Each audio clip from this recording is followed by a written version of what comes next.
Assalamualaikum warahmatullahi wabarakatuh. Halo adik-adik semua, bertemu lagi dengan Ibu Anita di channel ini dalam pembahasan soal-soal IPA SMP. Langsung saja ya, kita mulai pada soal yang pertama. Sisa pupuk dan pestisida yang dibawa oleh air dapat menyebabkan enceng gondok bertambah subur. Booming tanaman enceng gondok di sungai, rawa, dan danau dapat mengakibatkan titik-titik. Booming atau meledaknya tanaman enceng gondok di perairan itu disebabkan karena banyaknya sisa-sisa pupuk anorganik berupa fosfat atau nitrat yang akan memicu meledaknya pertumbuhan tanaman enceng gondok sampai menutupi permukaan air. Nah, akibatnya apa? Akibatnya kadar oksigen di dalam air akan berkurang, sehingga ikan yang ada dalam air akan kekurangan kadar oksigen sehingga banyak yang mati. Jadi, jawabannya A. Ikan mati karena kekurangan kadar oksigen dalam air. Kita lanjutkan ke soal berikutnya. Perhatikan data pada tabel berikut ini. Di sini ada organ, enzim, dan fungsi. Hubungan yang tepat antara organ, enzim, dan fungsinya pada pencernaan adalah, sekarang kita lihat pada nomor 1. Organnya usus halus, enzimnya erepsin. Fungsinya mengubah tripsinogen menjadi tripsin. Ini adalah protease ya, jadi memecah protein. Nah, ini benar untuk yang nomor 1. Sekarang yang nomor 2. Pada organ duodenum atau usus 12 jari, enzimnya sukrase berfungsi mengubah sukrosa menjadi asam amino. Nah, ini salah karena sukrosa dengan asam amino itu beda. Kalau sukrosa kalau dipecah seharusnya menjadi glukosa atau fruktosa, bukan asam amino. Asam amino itu protein, kalau sukrosa kan dia bagian dari karbohidrat, sehingga yang kedua salah ya. Yang ketiga, organ pankreas, enzimnya lipase ini memecah gliserol menjadi asam lemak. Ini benar. Kemudian yang keempat, pada organ mulut, enzim tialin mengubah amilum menjadi glukosa. Ini benar ya. Ini bisa kita rasakan saat kita mengunyah makanan. Misal kita mengunyah nasi, kalau kita kunyah lama-lama nasi itu menjadi manis. Nah, itu karena amilum di nasi dipecah menjadi glukosa atau gula yang sederhana. Benar juga. Nomor 5, lambung, enzimnya pepsin ini mengubah protein menjadi pepton. Nah, ini benar juga ya, di lambung itu enzim pepsin memang berfungsi merubah protein menjadi pepton. Jadi, jawaban yang benar adalah B, yang 1, 3, 4, dan 5. Berikutnya, perhatikan pernyataan berikut ini. Ada 6 pernyataan. Langsung saja ciri-ciri asam dan basa ditunjukkan oleh nomor titik-titik. Jelas kalau nomor 1 rasanya masam, itu adalah ciri-ciri dari asam. Yang kedua, pH lebih dari 7. Ini ciri-ciri dari basa. Ya, pH itu antara 1 sampai 14. Jika netral, pH-nya 7. Kalau kurang dari 7, itu menunjukkan keasaman. Lebih dari 7 menunjukkan kebasaan. Jadi, untuk yang nomor 2, ini merupakan ciri-ciri dari basa. Yang ketiga, rasanya pahit. Ini juga ciri-ciri dari basa. Ya, contohnya kalau tidak sengaja saat mandi, adik-adik semua ya kemasukan sabun di mulut, itu rasanya pahit. Jelas ya, karena sabun itu merupakan salah satu contoh dari basa. Yang keempat, dalam air menghasilkan ion H+. Nah, yang ini adalah ciri-ciri dari asam. Ya. Ada ion H+ ya kalau ada asam. Yang kelima bersifat korosif ya, merusak ya. Ini juga ciri-ciri dari asam. Yang keenam dalam air menghasilkan ion OH-. Ini adalah ciri-ciri dari basa. Ya, jadi kalau dalam air asam menghasilkan H+, kalau basa menghasilkan OH-. Jadi yang asam adalah 1, 4, 5, kemudian yang basa 2, 3, dan 6. Yang B. Berikutnya, bandul berayun dengan pola P, Q, R, kemudian V lagi. Nah, jumlah getarannya adalah titik-titik.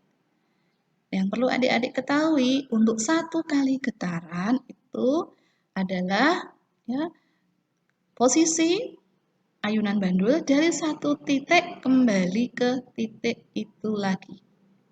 Jadi kalau dari P kembali ke P lagi itu baru satu kali getaran. Nah ini yang ditanyakan hanya sampai Q.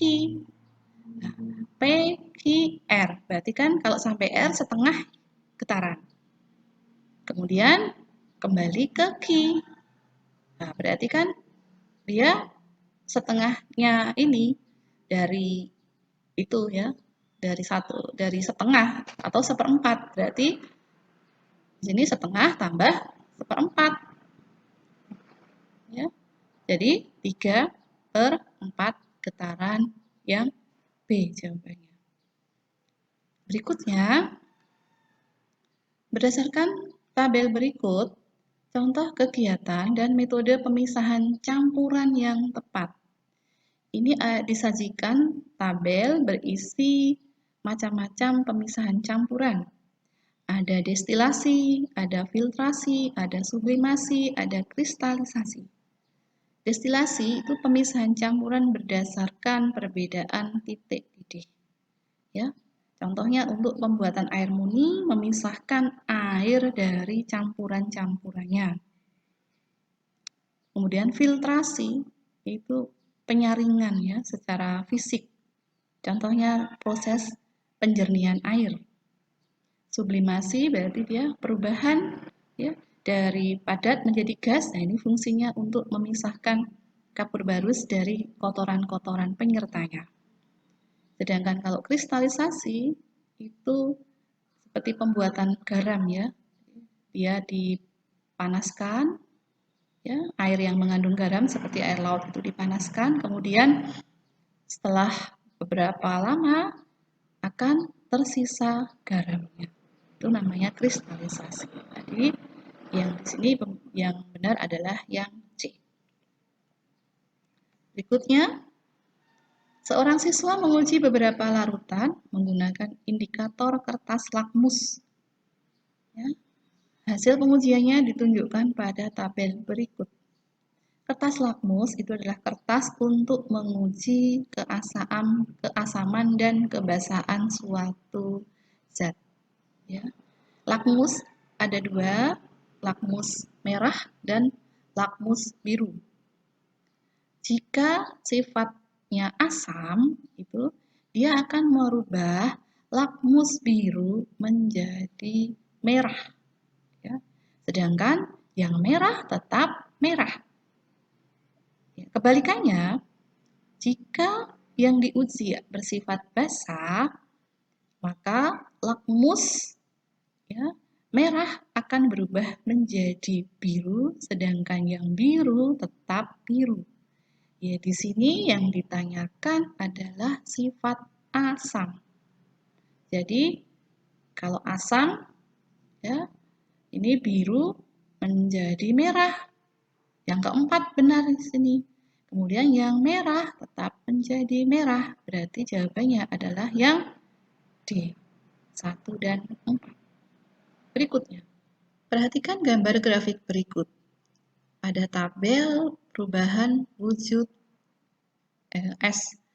Pada peristiwa es melebur, diketahui kalor jenis esnya 2100 Joule per kilogram derajat Celcius.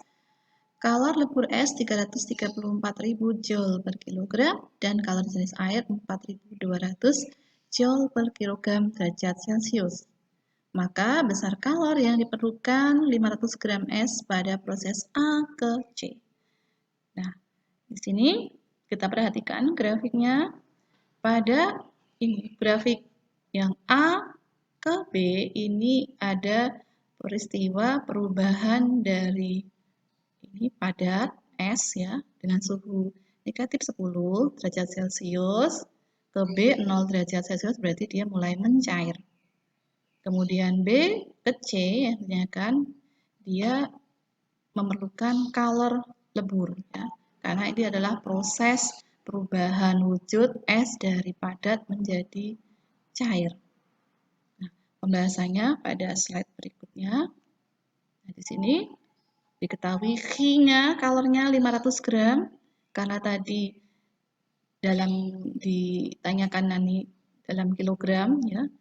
Ya, jadi kita rubah dulu menjadi kilogram ya, karena satuan lain seperti kalor jenis es adalah 2100 Joule per kilogram derajat Celcius. L itu adalah kalor leburnya 334.000 Joule per kilogram. Kalor jenis airnya 4.200 Joule per kilogram derajat Celcius. T0-nya itu berarti T awalnya yang ada di A sini min 10. Kemudian yang ada T10 itu yang ada di B. Ditanyakan Q dari A sampai C. Maka kalornya itu adalah Q AB tambah Q BC. Jadi kalor yang diperlukan untuk merubah wujud es menjadi cair pada AB ditambahkan kalor yang dibutuhkan untuk melebur dari B sampai C. Rumusnya harus adik-adik ketahui ya. Kalau QAB berarti M kalikan C kalikan perubahan suhu yaitu T1 dikurangi T0 ditambah M kali L. L-nya adalah kalor lebur. Nah, sekarang setelah kita kali-kalikan 0,5 kali 2 kali 100 dikalikan ini ya 0 dikurangi dalam kurung negatif 10, ini artinya perubahan suhunya. Ini ditambah masanya, masa esnya 0,5 kg dikalikan kalor leburnya ada di sini 334.000 Joule per kilogram. Di sini maka kalornya yang diperlukan adalah 10.500 ditambah 167.000, hasilnya 177.500 Joule. Nanti kalau ditanyakan sampai D, ada soal sampai D, tentu saja kalor yang diperlukan nanti di sini ditambah Q, C sampai D. Dengan rumus juga M kali C kalikan T yang kedua dikurangi T yang ke-1. Nah, demikian pembahasan soal-soal IPA dari saya. Insya Allah bertemu lagi dengan Bu Anita pada pembahasan soal-soal IPA berikutnya di channel ini juga. Nantikan ya. Assalamualaikum warahmatullahi wabarakatuh.